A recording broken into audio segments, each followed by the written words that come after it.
Okay, then let's talk about factorizing. Please go and revise all of the different types of factorizing. Make sure you know how to do each one of these, right? So the first type of factorizing that we did is taking out the highest common factor. This looks like this. If I have 2x plus 4x squared, I can take out the highest common factor between these two terms is 2 that goes into 2 and 4 and x that goes into x and x squared. Ne? So I can take out 2x as a common factor there. Right. And then to decide what lies there in the bracket, what I do is I just take this common factor and divide every term with that. So if I divide there with 2x and there with 2x, I see what is left in the bracket. 2x over 2x is 1 and 4 over 2 is 2 and x squared over x is x. So that's taking out the highest common factor. That's the first type of factorizing that we did. And it doesn't matter what type of factorizing you are doing, you must always check first if there is a highest common factor, and if there is, just take that out first before doing anything else. Then the next type of factorizing is difference of squares, which looks like this. If I have x squared minus 16, this is a difference, it's minus of two squared numbers. X squared, it's a squared number of x, and 16, it's a squared number of 4. Right. Then I take the of what it is squared. It's x squared and 4 squared. Ne?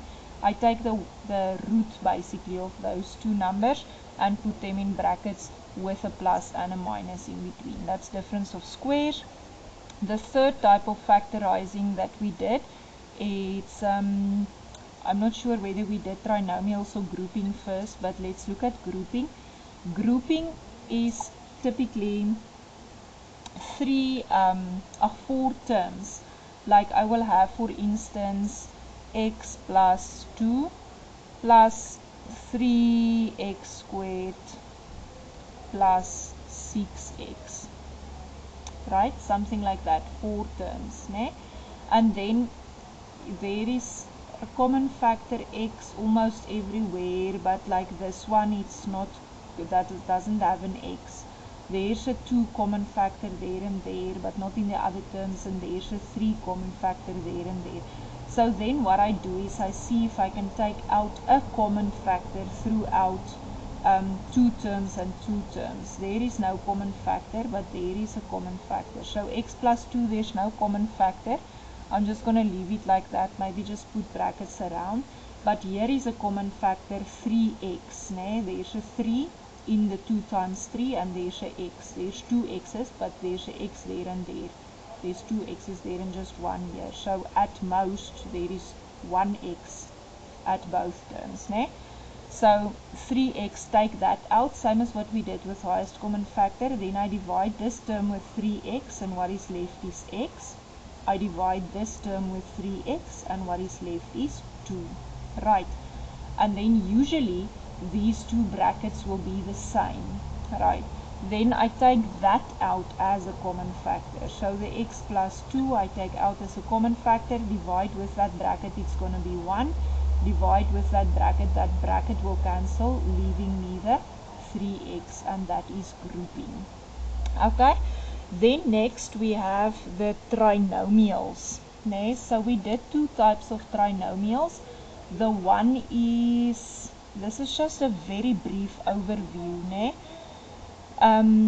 If there's one of the types of factorizing that I run through now very fast that you are not 100% comfortable with, maybe just go back to that lessons and just go through that thoroughly again. But these are the different types of factorizing, and you must please check that you know how to do each one. So this is trinomial factorizing. Trinomial factorizing works like this. I'm going to look at the C value there, and then I'm just going to list the factors of 4, that gives me positive 4. So 4 times 1 or 2 times 2. Positive 4 times positive 1 is going to give me positive 4. Also positive 2 times positive 2 is going to give me positive 4. But also negative 4 times negative 1 and negative 2 times negative 2 is also going to give me positive 4, both of them, right? Now under this list, I'm looking for a set that when I add them gives me positive 5. So like plus 4 plus 1 is plus 5, plus 2 is plus 4. This is minus 5 when I add them, and this is minus 4. So since I'm looking for plus 5, these ones are the ones that I'm looking for, and those are then the values in the brackets, plus 4 and plus 1. Right, so that's trinomial factorization. If you've been using another method there, it's okay, and you understand your method, you do your method, right? Okay, if your method is slightly different, that's okay, but there is a method. Okay, then the second type was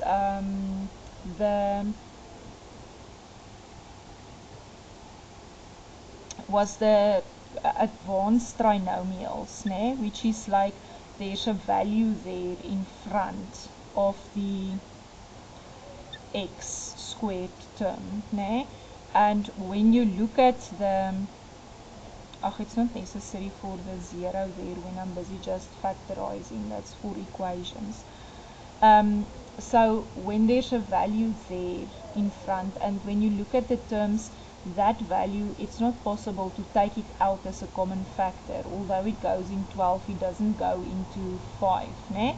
So then what we are going to do is I take the first term and the last term. Like there I only took the last term, but now there's something in front there as well. I also take care of that. So I take the first term and the last term and multiply them with one another. So 2 times 12 gives me 24. And then I'm going to go ahead and list all of the possible factors of 24. Right, there they are.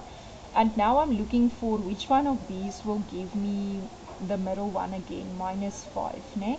So I didn't list all of the signs, but I can see that if I take here, just by thinking through all of them, minus 8 plus 3, it's going to give me that minus 5, right?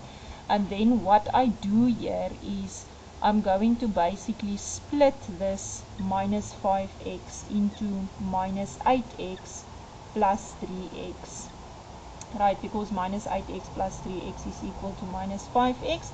And then after I did that, the rest of the procedure is basically grouping. Ne? So there in the first two terms, I'm going to take out 2x as a common factor. And in the second two terms, I'm going to take out 3 as a common factor, which hopefully you're comfortable with taking out that.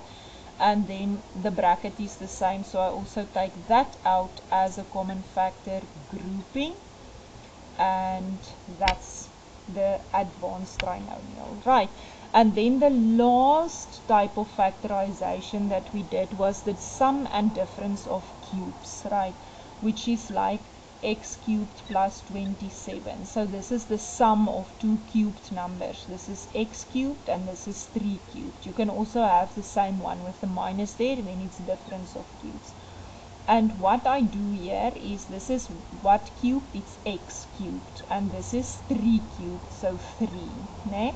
I put in the x and the 3. I'm first just going to put in all of the values and then fix the signs, né? Then here there's 3 terms. I take the first one squared and the last one squared and the 2 and multiply them with one another, and that is all of the terms in my brackets. Right, now the signs, né?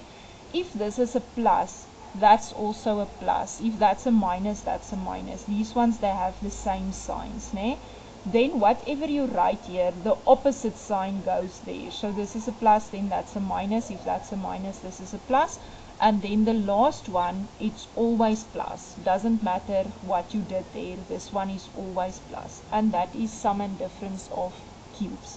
Please make sure you know how to do all 3 these types of factorizing.